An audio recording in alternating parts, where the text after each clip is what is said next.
السلام عليكم ورحمة الله. أشهد أن لا إله إلا الله وحده لا شريك له وأشهد أن محمدا عبده ورسوله أما بعد فأعوذ بالله من الشيطان الرجيم بسم الله الرحمن الرحيم الحمد لله رب العالمين الرحمن الرحيم مالك يوم الدين إياك نعبد وإياك نستعين اهدنا الصراط المستقيم صراط الذين أنعمت عليهم غير المغضوب عليهم ولا الضالين.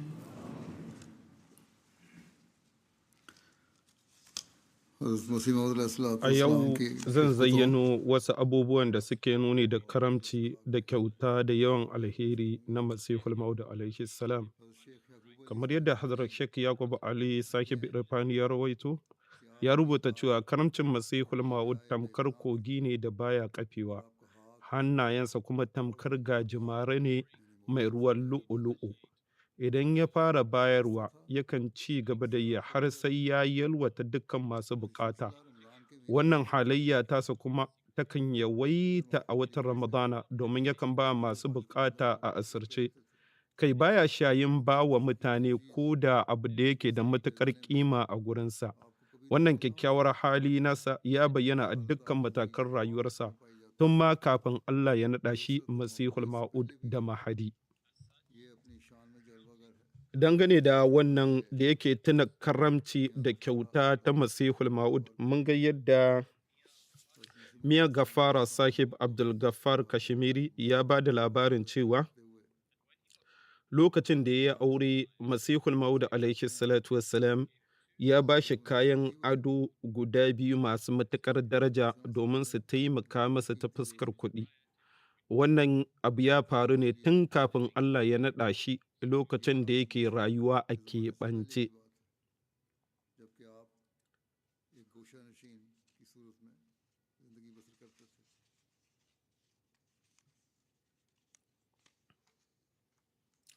Haka zalika Hadar Sheikh Sahib ya rubuta cewa wannan ba wani takaitaccen lamari ba ne ba guda ɗaya, a'a, irin waɗannan kyaututtuka sun faru sau da dama, domin ba a taɓa samun lokacin da wani ya roƙe shi wani abu ya ƙi ba shi komai ba. Haka kuma idan Masihul Maudu alaihi salam da kansa ya lura da buƙatar wani, yakan taimake shi ko ya biya masa buƙatar, ko da mutumin bai roƙo shi ba. Wato haƙiƙa Masihul Ma'ud yana da matuƙar yawan karanci da tausayi.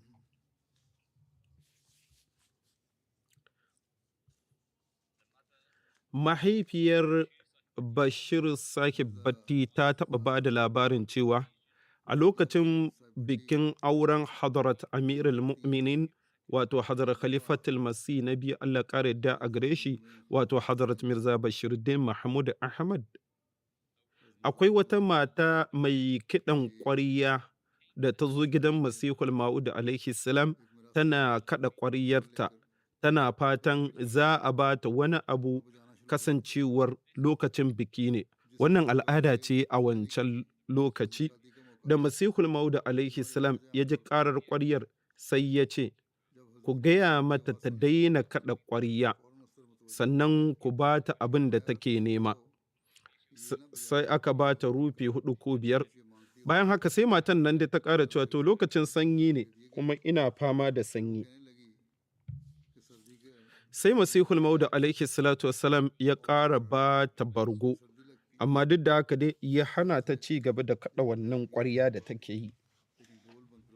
Hazrat Mirza Bashir Ahmad Sahib ya ba da labarin cewa da farko dai ya kamata a fahimci cewa Masihul Maudu alaihi salam baya nuna wata sha'awa ta musamman ga wani nau'in tufafi, A shekarun ƙarshe na rayuwarsa mutane da yawa sukan kawo masa tufafi masu sauƙi da aka ɗinka a matsayin kyauta, musamman riguna da falmarai da wando da taguwa.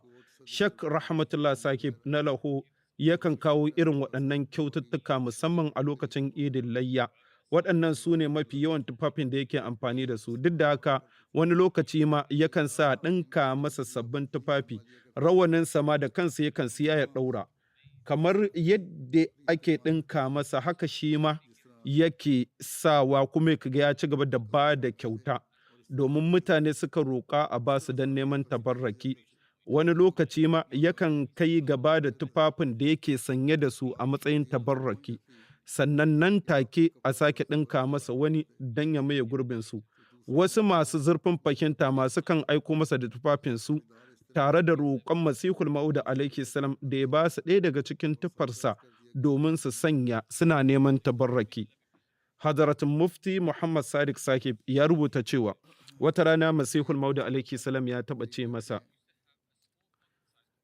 ina da wani ƙaramin alƙur'ani wanda akan iya sawa a aljihu da nake tafiya da shi, an buga shi cikin ƙawa kuma ina matuƙar sansa. Amma kuma wani ya roƙe ni shi sai na bashi domin ba na son in ƙi ba mutumin da ya roƙe ni. Hazrat Quraishi Sheikh Muhammad Sahib Allah ƙara yadda a gare shi ya rawaito cewa wannan mutum ya kasance jami'in gidan waya ne, kuma ya kasance mazaunin Qadiyan ne. Shi yake ba da labarin inda yake cewa wata rana na kai wa Masihul Ma'ud alaihi salam kuɗaɗe wanda aka umarta a bayar domin a raba. Bayan na miƙa masa kuɗin na ci gaba da rarraba sauran kuɗin a cikin gari. To, da misalin karfe 4 na yamma lokacin da na koma ofishin gidan waya domin in miƙa takardun da na gama aiki da su ga shugaban gidan waya, sai aka gano daga lissafin kuɗin cewa na yi kuskuren ba wani mutum ƙarin kuɗi har rufi 6.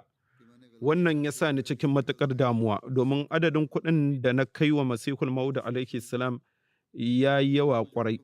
So shugaban gidan waya wanda sunansa Allah Datta ne kuma ya kasance wanda yake da adawa da Masihul Ma'ud alaihi salam, sai ya ce mana abin da ya fi dacewa shine ka je ka gaya wa Mirza Sahib. Ni kuma ba na son in sake damun Masihul Ma'ud alaihi salam, amma saboda shugaban gidan wayar ya nace, sai na je ga Masihul Ma'ud na ce, yau na yi kuskuren ba wani mutum ƙarin kuɗi har rufi 6.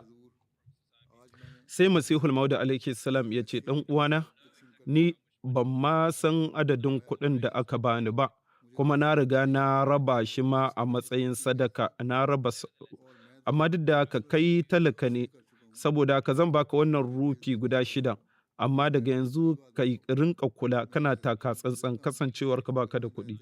Wannan lamari yana nuna irin ɗaukakar ɗabi'ar Masihul Ma'ud da karamcinsa da tausayi da jin ƙai matuƙa. Hazrat Mir Mahdi Hussein Sahib ya ba da labarin cewa wata rana Malam Muhammad Ahsan Sahib ya roƙe ni da in ba shi kwafin littafin da ake kira Tashma Masihi. Sai na ce masa, Masihul Ma'ud alaihi salam ya ce a ajiye adadin kwafi a ofishi domin gwamnati takan iya bukata, saboda haka ba mu da wanda za mu baka, amma idan ka nemi izini a gurin Masihul Ma'ud za ka iya karɓar ɗaya. Sai malam ya rubuta Masihul Ma'ud alaihi salatu wassalam, a takaice ya rubuta cewa kwafi 20 ne na littafin da ake kira Tashma Masi ya rage a ofis, kuma gashi ina buƙatar kwafi 1. Idan babu wata matsala, ina roƙon a bani izinin karɓar kwafi 1. Sai Masihul Ma'ud ya rubuta wasiƙar a jikin wasiƙar inda ya tura yana mai cewa za ka iya karɓar kwafi 1, sannan ya sanya hannu. Wannan lamari yana nuna gaskiya da riƙon amana na waɗannan sahabbai, wanda ya bayyana manufar ofis da ƙarancin kwafin da suka rage ba tare da ya ɓoye komai ba, sannan sai ya gabatar da buƙatarsa cikin ladabi. Haka kuma yana nuna karamci da halin alheri na Masihul Ma'ud alaihi salam, duk da cewa an ware waɗannan kwafi ne domin wata buƙata da za ta iya tasowa nan gaba. bai ƙi biyan buƙatar wanda ya roƙa ba. Sau da dama mun ga yadda Pandit Mohanlal, wanda ya kasance matashi ne mai basira, yakan zo wurin Masihul Maud alaihi salatu wassalam ɗauke da wasiƙa ko saƙo daga Pandit Lakaram. Tunda iyalansa sun daɗe suna da kyakkyawar alaƙa da iyalan Masihul Maud alaihi salam, duk lokacin da ya zo ziyara Masihul Maud alaihi salam baya barinsa ya tafi hannu kawai. A koyaushe yakan ba shi wani abu a matsayin kyauta, wato kamar ‘ya'yan itatuwa ko sukari mai inganci, wadda a wancan zamani abu ne mai matuƙar ƙima, daraja ce, kyauta ce mai daraja. Sheikh Yaqub Ali Irfani Sahib yake cewa Pandit Mohanlal, wanda iyalansa ma suna da kyakkyawar alaƙa da iyalanmu tun daga zamanin mahaifina, yakan bani labarin waɗannan abubuwa akai-akai. Kullum yakan ce Masihul Maud alaihi salam yana matuƙar kyautata mini, ya kyautata mini, a kullum yana tarbe ni cikin fara'a da murmushi, kuma bai taɓa bari na tafi hannu kawai ba. Ya ce wata rana Masihul Maud alaihi salam ya bani wasu tuffa masu inganci kwarai, na ɗauke su na tafi. A lokacin Pandit Lakaram ya saba idan na dawo sai ya tambaye ni me ka kawo, da na ce masa na kawo tufa ne, sai ya dube su cikin sha'awa ya ce to ba ni wasu in ci. Sai na ce masa cikin raha, ai bai kamata ka ci abin da ya fito daga gidan maƙiyanka ba, kai da kake ikirarin cewa kai babban maƙiyin Masihul Maud alaihi salatu wassalam ne, mai yasa kake neman wani abu daga gidansa? Ba tare da ya ƙara cewa komai ba, nan take ya ƙwace wannan tufa daga hannuna ya fara ci. A ƙarshe dai Hazrat Sheikh Yaqub Ali Sahib Irbani ya ce Pandit Mohanlal a kodayaushe yana ba da shaida cewa bai taɓa ganin komai daga Masihul Maud ba face alheri da karamci da kyautata da kyakkyawar mu'amala. To kamar yadda kuma shi kansa Hazrat Munshi Zafar Ahmad ya ba da labarin cewa Masihul Maud alaihi salam yana da turaren miski. Wata rana na bayyana masa cewa ina son in samu kaɗan daga cikinsa, sai ya ajiye kwalbar miskin a gabana ya ce, ka ɗauki gwargwadon abin da kake so. Sai na ɗauki kaɗan. Ya yi murmushi ya ce, wannan ai kaɗan ne kawai. Daga nan shi da kansa ya auna miski kimanin tola 1 zuwa 1.5, wato ya bani. Miski a wancan lokaci abu ne mai matuƙar tsada, kamar yadda yake da daraja har zuwa yau. Ana amfani da shi wajen yin turare da kuma wasu magunguna. Duk da haka Masihul Maud alaihi salam bai taɓa damuwa da darajar kuɗin abin da yake ba shi ba. Abin da ya fi damuwa da shi shine ƙololuwar karamci da kyawawan ɗabi'a kawai. Hakim Mufti Fazlur Rahman Sahib ya ba da wannan labari wanda yake nuna irin tausayi da karamcin Masihul Maud ga abokansa. Ya ce matata ta haifi ɗa.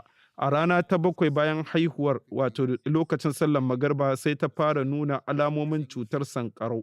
Kasancewar a wannan lokacin cutar annoba ta fara yaduwa sosai, sai na shiga cikin damuwa.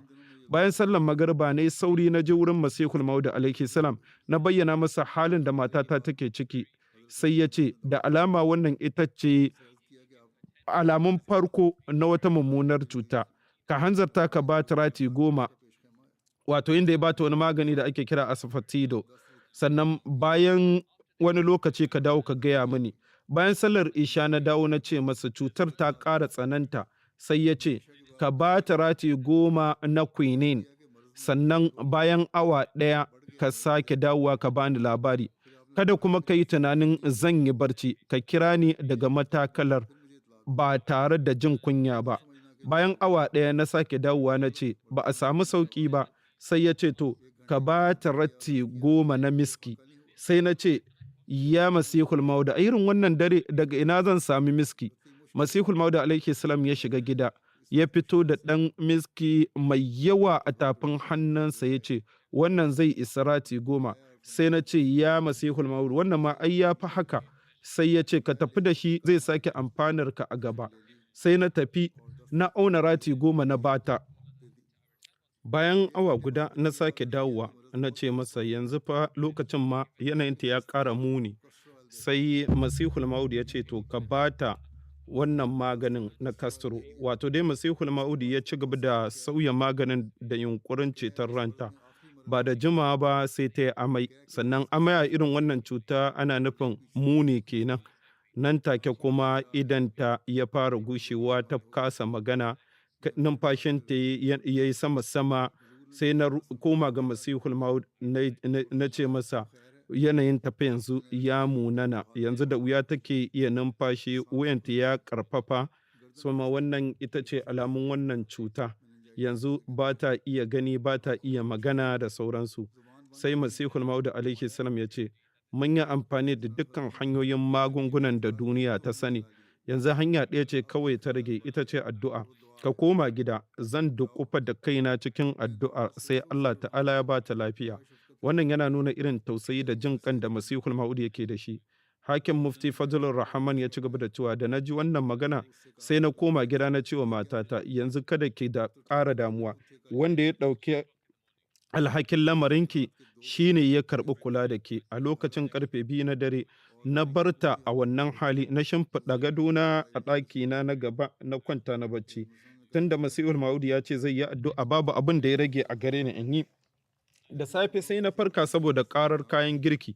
Da na buɗe ido sai na ga matata tana tsaye kusa da gadona tana gyara kayan girki. Sai na tambaye ta, yaya jikinki? Sai ta amsa, kana barci. Bayan kimanin awa 2 Allah maɗaukakin sarki ya yi mini rahama, ya bani cikakkiyar lafiya. Dukkan yabo ya tabbata ga Allah Ubangijin talikai. Wannan lamari yana bayyana irin misalin tausayi da ƙauna da karamci da Masihul Maud ya nuna ga abokansa. Kamar yadda Hadrar Sheikh Yaqub Sahib Ali Irfani ya rawaito cewa akwai wani mutum a Qadiyan daga kabilar Jat mai suna Nihal Singh. Tun yana saurayi mutum ne marar tarbiyya kuma marar hankali. Ya taɓa yin aikin soja kuma yana karɓar fansho bayan ya yi ritaya. Gidansa yana manne da ɗakin baƙi na Khan Bahadur na Mirza Sultan Ahmad Sahib. Nihal Singh babban maki ne ga jama'ar musulmi Ahmadiyya. Bisa maƙarƙashiyarsa ne aka shigar da ƙarar ƙarya ta laifi akan Hazrat Hakimul Umma wato Nuruddin da Khalifatul Masih na farko kenan tare da wasu 'yan Ahmadiyya. A koyaushe yakan yaɗa wato ƙazafi ga 'yan Ahmadiyya da tsangwamarsu da sauransu. To a lokacin da ake wannan shari'o'i ne suke ƙoƙarin wato matar ɗan uwan Nihal Singh mai suna Santa Singh ta buƙaci miski domin magani. A wannan lokaci ba a samu miski a ko'ina ba kuma yana da matuƙar tsada. A cikin wannan hali Nihal Singh wanda shi ne wannan maki na Masihul Maud alaihi salam fa, amma shi da kansa ya zo ƙofar gidan Masihul Maud ya roƙi a bashi misk. Da zarar ya iso Masihul Maud ya fito kansa bai ko jira ba, bai bashi ya jira ba, yana ji sai ya fito ya ce masa, tsaya bari in shiga in kira maka in kawo maka. Inda ya shigo ya kawo masa kimanin rabin tola na misk ya miƙa masa. Hadrar Sheikh Yaqub Ali Sahib Irbani ya ci gaba da rubuta cewa lokacin da annobar ta'annat ta bazu a ƙasar bisa ga wahayi da shirya da Allah subhanahu ta'ala wa Masihul Maud sai ya fara haɗa wani magani wanda ya sanya wa suna tiryaqil ilahi, wato magani daga gurin Allah. Ba tsara wannan magani bisa wata ƙa'idar likitoci na yau da kullum ba. Duk wani sinadari da Allah ta'ala ya yi masa ishara ta hanyar wahayi mai da ya sauka a gare shi, shi yake ƙarawa. Haka kuma ma'aunin kowanne sinadari ba ilimin likita ne ya ƙayyade shi ba, sai dai umarnin Allah ta'ala. Yadda ake yi masa jagora haka yake ci gaba da haɗawa. An saka sinadarai masu daraja da darajarsu ta kai dubban rufi tare da wasu magunguna masu tsada kwarai. Da aka gama shirya maganin, Masihul Maud alaihi salam ya rarraba shi cikin matuƙar karamci. Bai taɓa karɓar ko sisi ɗaya daga hannun kowa ba, ko da kuwa ƙwaya ɗaya ce ta maganin. Haka kuma idan mutane daga wurare masu nisa suka nema, yakan aika musu da shi ta wasiƙar rajista, yana ɗaukar dukkan kuɗin aikawa da kansa, wato shi ke mai ɗaukar nauyi. Dr. Sadiq Sagib ya taɓa ba da labarin cewa wani mutum ya nemi masha 2 ko 3 kacal na tiryaqil ilahi, amma Masihul Maud ya cika masa kwalaye da maganin fiye da yadda ya nema, sannan ya aika masa da su ta wasiƙar rajista. Hadar Shek Yakub Ali Sahib ya ce, ni ma lokacin da na nema a bani tiryakil ilaki masihul ma'ud ya bani adadi mai yawa. Ya ƙara da cewa wannan ba hali ne da yake ɓanta ga wannan magani kaɗai ba. Duk lokacin da wani ya nemi magani, sau da yawa yakan ba shi kwalbar maganin gaba ɗaya. Wani lokacin ma yakan ba maƙiyansa, kamar yadda na faɗi. Hadar Shek Muhammad Nasir Sabi ya ce, wata rana na buƙaci miski wanda a wannan kwanaki kusan ba a samu a Qadiyan. Na roƙi Masihul Maud ya bani, sai ya bani fiye da abin da nake buƙata. Mun shi Zafar Ahmad Sahib na kafar Tala ya ba da labarin cewa shi ma wani abokinmu ya sha wahala sosai tare da kashe kuɗi masu yawa domin samun sirrin yadda ake haɗa wani magani na musamman. Bayan ya gama haɗa maganin, sai ya kawo wa Masihul Maud alaihi salam tare da rubutacciyar hanyar yadda ake shirya shi. Sai wani aboki ya roƙe ni in samo masa wannan hanyar haɗa maganin, domin mutumin nan bai yarda ya ba kowa ba. Sai na je wurin Masihul Maud na ce masa, wani aboki ya kawo wa Masihul Maud alaihi salam magani. Sai Masihul Maud ya ce, ga kwalbar can ka ɗauka. Sai na tambaya, yaya game da yadda ake haɗa shi? Sai Masihul Maud ya ce, ita ma tana nan kusa game da yadda ake ɗaga. Saboda haka sai na ɗauki maganin tare da takarda da aka rubuta yadda ake haɗa shi, na kai wannan abokin na ce masa, kai baka yarda ka ba kowa ba, amma gashi na samo maka.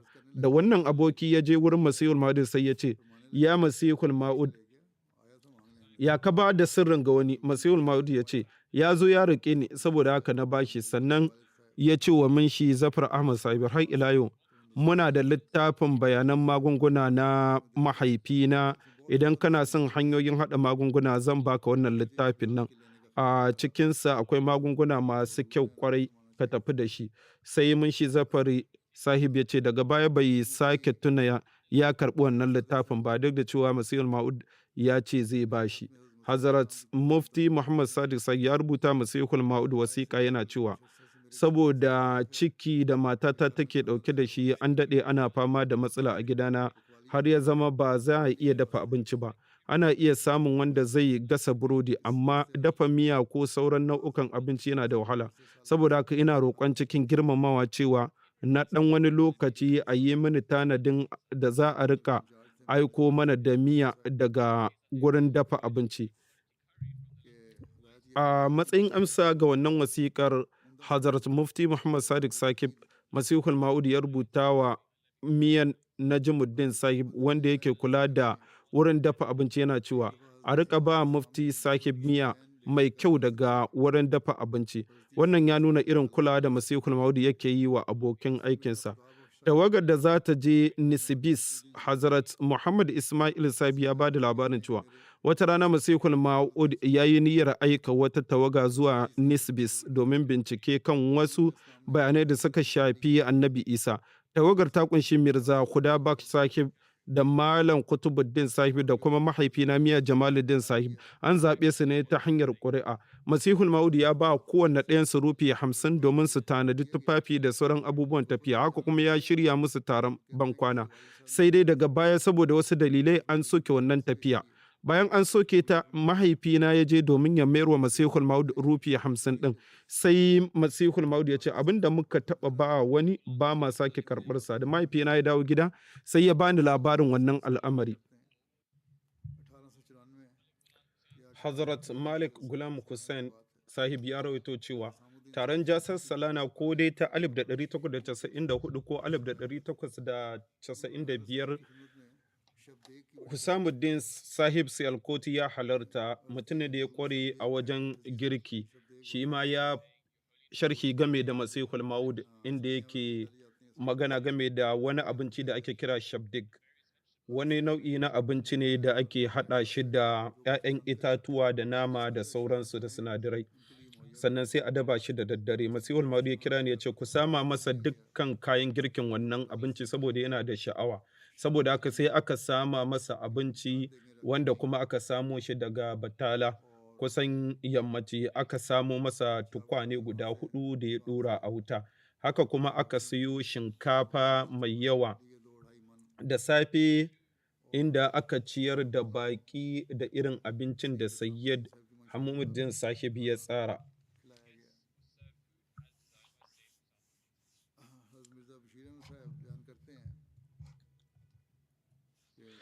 Hazrat Mirza Bashir Ahmad Sahib Allah ya ƙara yadda a gare shi ya rawaito cewa mun shi Zafar Ahmad Sahib ya rubuto mini cewa a wata jasa salana sai kuɗi suka ƙare gaba ɗaya. A wancan lokaci ba a da tsarin tara kuɗin jasa kamar yadda ake yi yanzu. Masihul Maud alaihi salam ne yake ɗaukar dukkan kuɗin da kansa, wato nauyin kuɗin da kansa.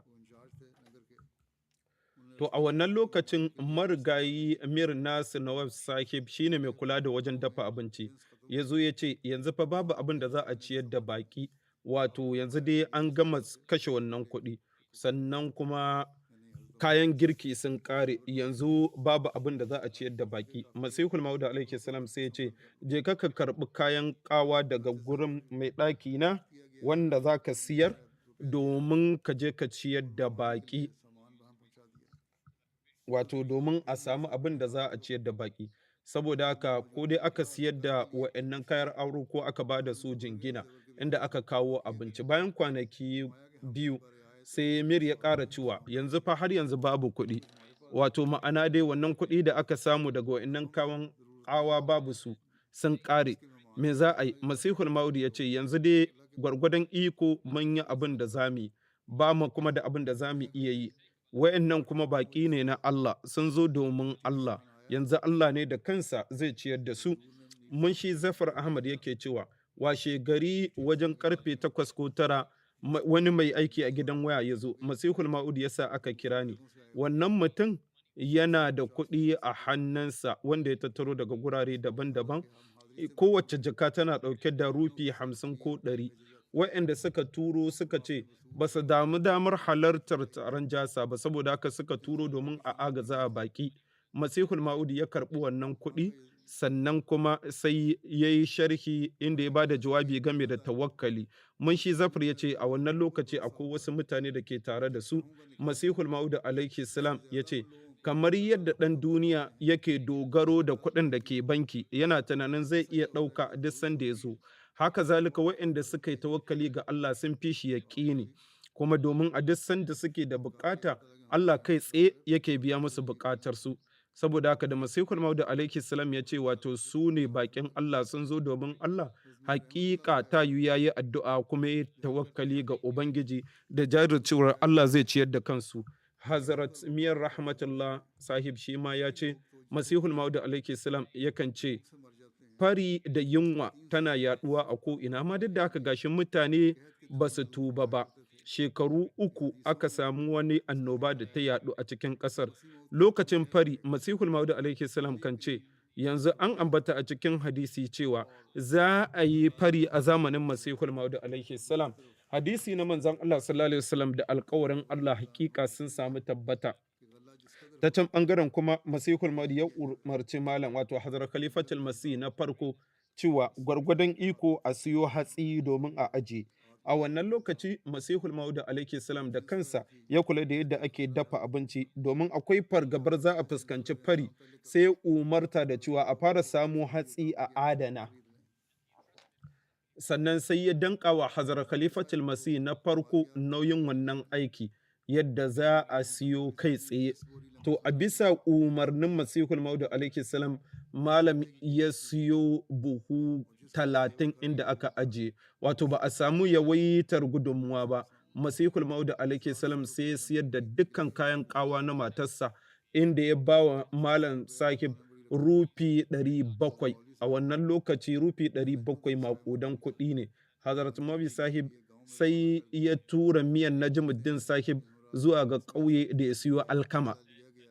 Sannan an ce Mirza Ismail Sahib shi ma ya bi shi inda suka siyo wa'annan abubuwa. Mutane daga yankin Rajasthan dukkansu sun zo yankin mu. A wannan lokaci fari ta far musu, sai mutane suka fara zuwa daga wannan yanki. Akan iya jin kukan mutane ta kowane fanni. Masihul Maud ya ce a kodayaushe a dinka dafa abinci, kuma tukunya ta zama cikin shiri. Ya ce duk wanda ya nemi a bashi abinci a bashi, kada a taɓa barin wani ya tafi ba abinci. Cikin 'yan kwanaki wannan hatsi da aka siyo Masihul Maud wannan abinci ya ƙare. Sai Masihul Maud ya yi jawabi, ya ce wa'annan abubuwa ne na gudunmuwa. na ɗan wucin gadi, ba kullum ake samun su ba. Wa'annan lokaci ne na musamman ga mumini. Allah ya ba wa muminai ikon neman falalarsa. A sanadiyar wannan jawabi aka ƙara tattara kuɗi, mutane suka zo aka ƙara siyan abinci, a haka sai ya zama lokacin fari aka ci gaba da ba su abinci, duk wanda ya zo kai tsaye sai ake ba shi abinci. Masihul Maud alaihi salam kan ce, na karanta a wasu jaridu cewa a wasu ƙasashe yara da yawa sun mutu saboda yunwa, kuma mutane da yawa sun mutu ba su da hatsi ba su da abinci. Kasancewar babu hatsi wannan wata azaba ce da fushi daga gurin Ubangiji. Kai tsaye yana cewa Allah subhanahu ta'ala ya mana rahama, sau da dama yake maimaita wannan. Lokacin da hatsi ya zo, Masihul Maud yakan ce tambaya ya ce game da wannan hatsi a raba mutane. Ko a wannan zamani mun san cewa akwai ƙasashe da yawa wayanda ake fuskantar wannan mawuyacin hali, babu hatsi, sannan kayan abinci mutane ba sa iya siya sun da sun yi tsada, mutane suna mutuwa a sanadiyar talauci da kuma yunwa. Amma da yardar Allah, duk inda jama'ar mu ta samu irin wannan batu tana iya tura agajinta, su kansa membobi suna ba da gudunmuwa. Allah ya ba jama'ar mu babban daman taimakawa waɗanda suke fuskantar yunwa da fari. Hadarat Qadi Nur Muhammad ya rawaito cewa, wato yana rubutu ne a lokacin Hazrat Khalifatul Masih, inda yake cewa na samu damar yin nazari da daddare a Darul Masih, inda Hazrat Khalifatul Masih na biyu wanda muke aji guda, kuma Hazrat Mabishar ke koyar da mu. Masihul Maud alaihi salam yakan yi wa mata darasi. A wannan lokaci za ka ga muna jin abin da yake faɗi, amma sai dai kaico yanzu ba an iya tunano abin da Masihul Maud ya faɗi ba.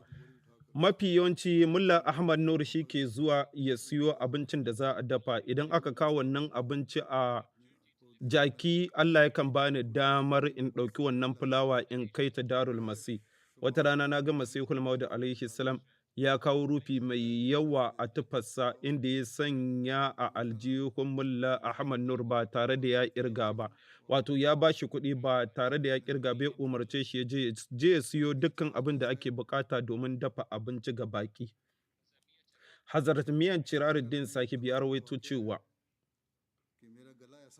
wata rana muryata ta yi matuƙar ƙafewa, har ta kai cewa muryata ma ba ta fitowa. Masihul Maud sai ya ce wa Hazrat Mavi Nuruddin Sahib, ka dubi lafiyar makogaran Cira Sahib, me ya same shi? Sai malam ya ba shi magani ɗan wani lokaci amma bai warke ba.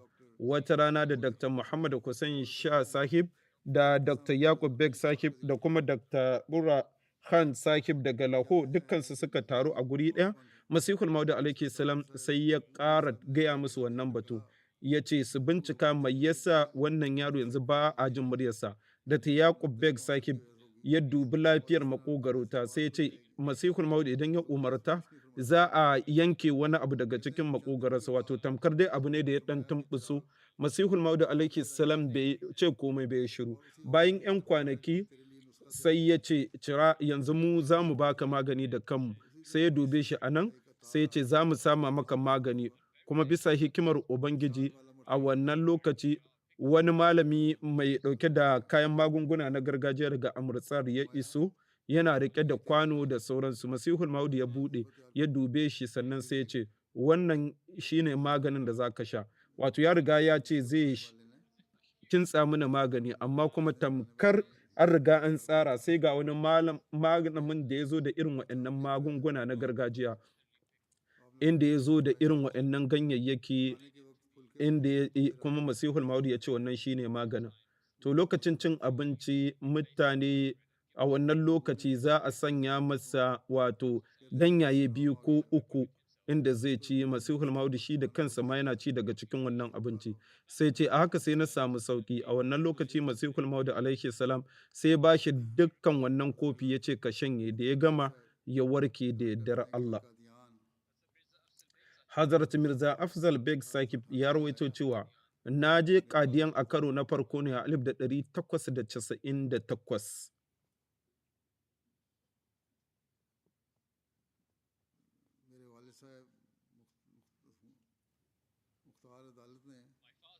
mahaifina wanda yake gabatar da ƙorafi a kotu, a nan a rubuta sunayen a matsayin Afzal Beg, tamkar akwai kuskure wajen rubuta suna, inda ya sanya ni a makarantar Talimul Islam High School domin in ci gaba da karatu. A daidai wannan lokaci kuma akwai 'yan makarantar kwana, sannan mutane wato daga wajen dafa abinci ake ba su. Akwai waɗanda suka yi ƙorafi game da abincin. Mahaifina sai ya koka ma Saikhul Ma'ud cewa yaran nan fa suna fama da wannan abinci, suna ƙorafi kansa. Saboda kirkinsa, Masihul Ma'ud kai tsaye ya ce shi daga gidansa yanzu za a dinga turawa yaran abinci. Sai ya zama tsawon watanni daga gidansa kai tsaye ake turo mana abinci. Wani lokacin ma za ka ga ya turo mana mangwaro da alewa domin yara su ɗanɗana su ji daɗi. Khawaja Abdulrahman Sahib Kashmiri ya taɓa gaya Hazrat Mirza Bashir Ahmad Sahib cewa marigayi Hafiz Hamid Ali Sahib shi yana gaya masa cewa a duk sanda kuɗi ya zo ga Masihul Ma'ud daga ko ina ne ma, sai ka ga ya kira ni ya danƙa mini shi ba tare da ya ƙidaya ba, sannan sai ce yanzu ɗauki domin ba mu san yaushe za a ƙara samu ba. Hazrat Mirza Bashir Ahmad yake cewa marigayi Hafiz Hamid Ali Sahib yana daga cikin masu yi wa Masihul Ma'ud hidima na musamman, inda yake ba shi kuɗi domin ya kula da baƙi da kuma biyan buƙatun gida. Hazrat Khan Sahib Sayyid Gulam Hussain Sahib ya rawaito cewa wata rana Masihul Ma'ud alaihi salam sai ya tura ni daga Kadiyan zuwa Batala domin in karɓo wani saƙo da aka turo ta jirgin ƙasa. Ya bani rufi 5 domin wannan tafiya. Wannan saƙo ya iso ta jirgin ƙasa, ni ne zan je in karɓo. Wannan saƙo sai ya kasance kuma kyauta ce ta inibi wanda aka karɓi ana 4.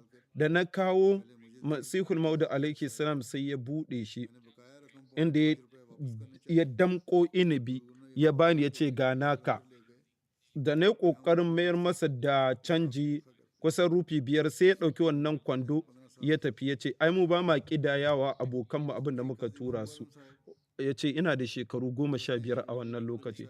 Hazrat Munshi Qadi Mahmud Alam Sahib yake cewa Malam Muhammad Ali Sahib da Khawaja Kamaluddin Sahib sun kasance lauyoyi ne a Peshawar a wannan lokaci, suna aiki tare ne. Malam Muhammad Ali Sahib daga bisani ya zo Qadiyan, yayin da shi Khawaja Sahib ya kasance a wancan guri. Idan aka shigar da Masihul Ma'ud ƙara, wato tana iya yiwa ƙara ce wacce Karamuddin ya shigar. Khawaja Sahib sai ya zo daga Peshawar domin wakiltar Masihul Ma'ud. Masihul Ma'ud yana masallacin Masjid Mubarak lokacin da Khawaja ya iso, kuma tamkar ya gaji. Sai ya ce Allah kawai da manzansa ne suka san irin wahalar da na sa kafin na iso nan. Na ɗauki kayan ƙawa na matata na bayar jingina domin in samu kuɗi. Yanayin ya munana. Masihul Ma'ud sai ya ce Khawaja Sahib kana buƙatar kuɗi? Zo.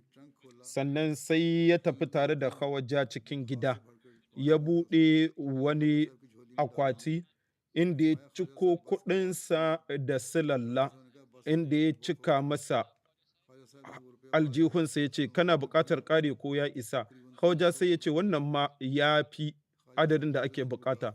Khawaja Sahib daga bisani da ya lissafa wannan kuɗin a Masjid Mubarak sai ya ga cewa ya kai kusan rufi 300. Daga bisani ya tafi Gudashpo.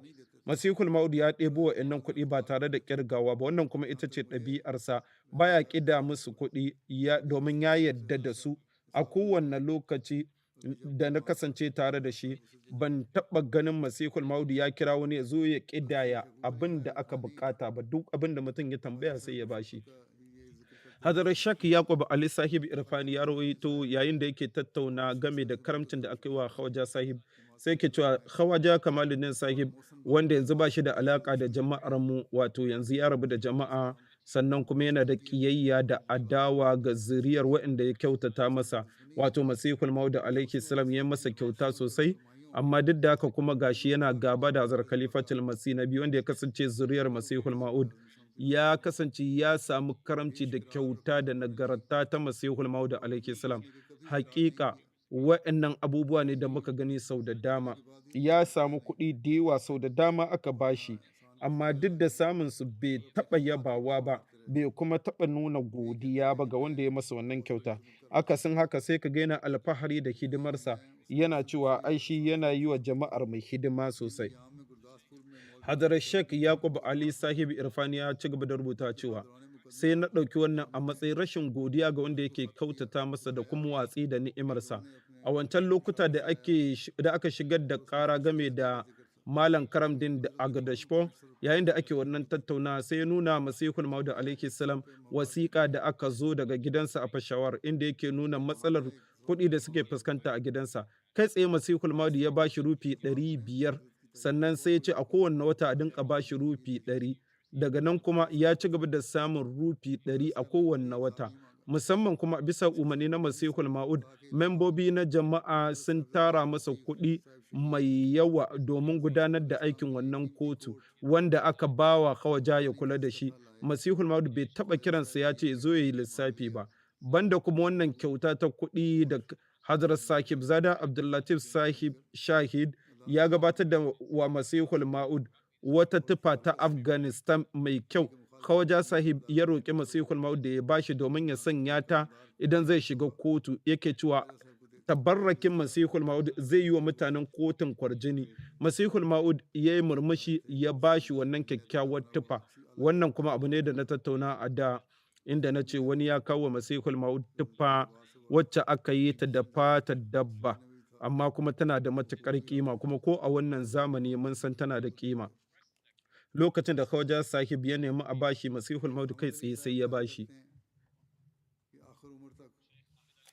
Sheikh Hamid Ali Sahib ya rawaito cewa har ƙarshen rayuwarsa bai taɓa tambaya ta da zo in yi lissafi ba, haka kuma bai taɓa nuna fushi da ni ba. Wata rana na je Lahore, Malam Nuruddin Sahib ya turo raguwar wato rufi 700 da ya rage, ko dai a sigar kuɗi ne ko kuma wani abu. Sannan kuma ya siyo wasu abubuwan da ake bukata. Bayan ya gama siya sai ya dawo da rufi 50 da ya rage.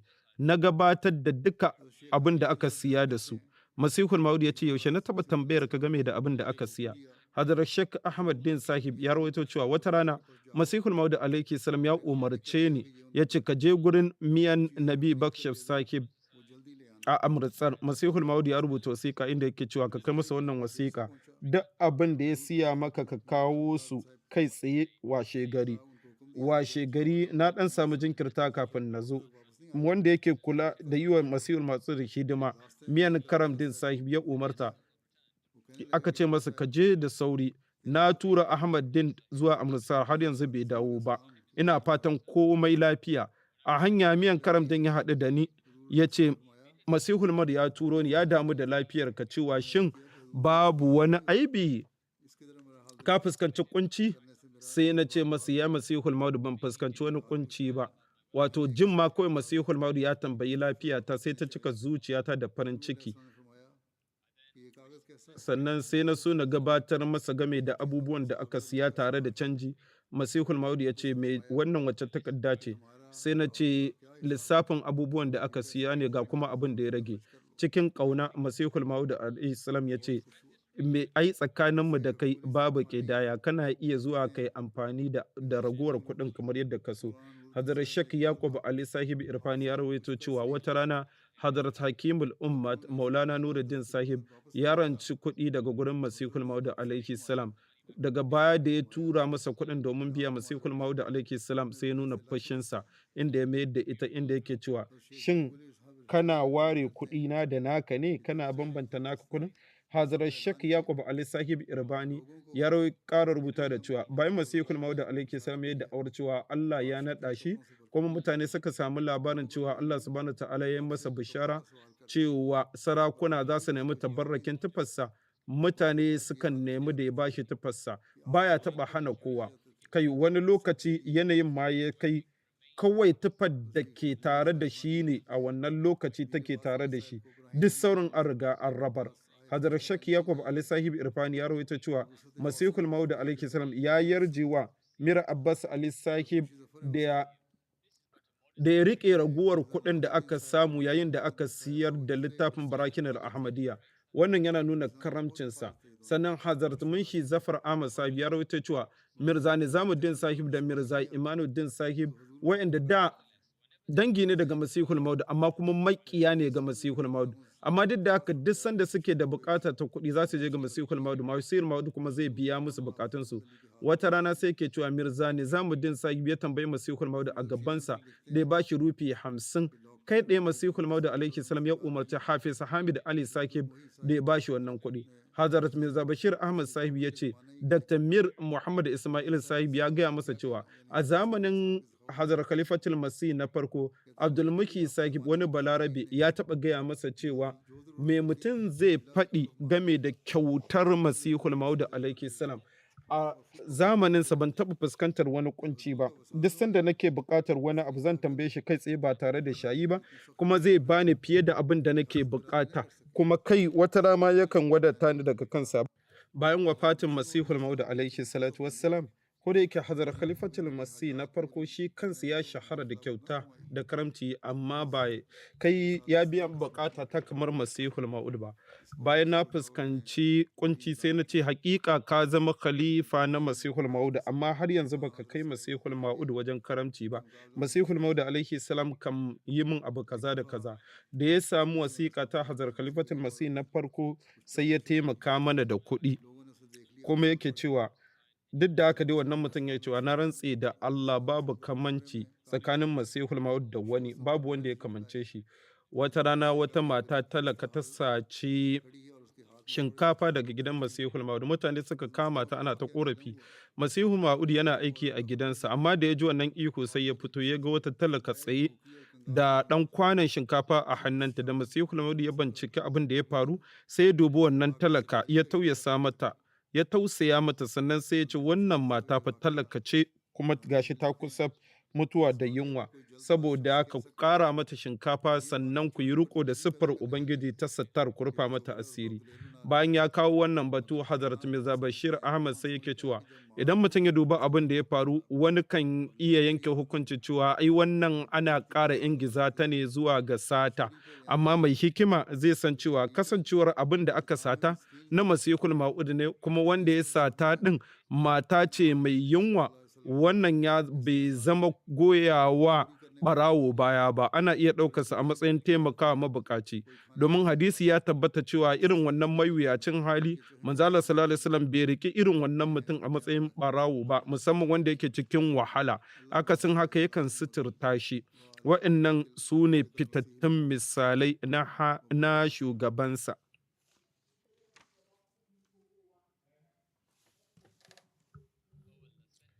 Ya Allah.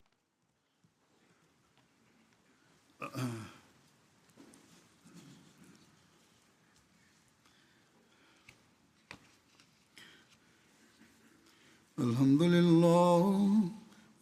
لله نحمده ونستعينه ونستغفره ونؤمن به ونتوكل عليه ونعوذ بالله من شرور أنفسنا ومن سيئات أعمالنا من يهده الله فلا مضل له ومن يضلل فلا هادي له ونشهد أن لا إله إلا الله ونشهد أن محمدا عبده ورسوله عباد الله رحمكم الله إن الله يأمر بالعدل والإحسان وإيتاء ذي القربى وينهى عن الفحشاء والمنكر والبغي يعظكم لعلكم تذكرون اذكروا الله يذكركم وادعوه يستجب لكم ولذكر الله أكبر.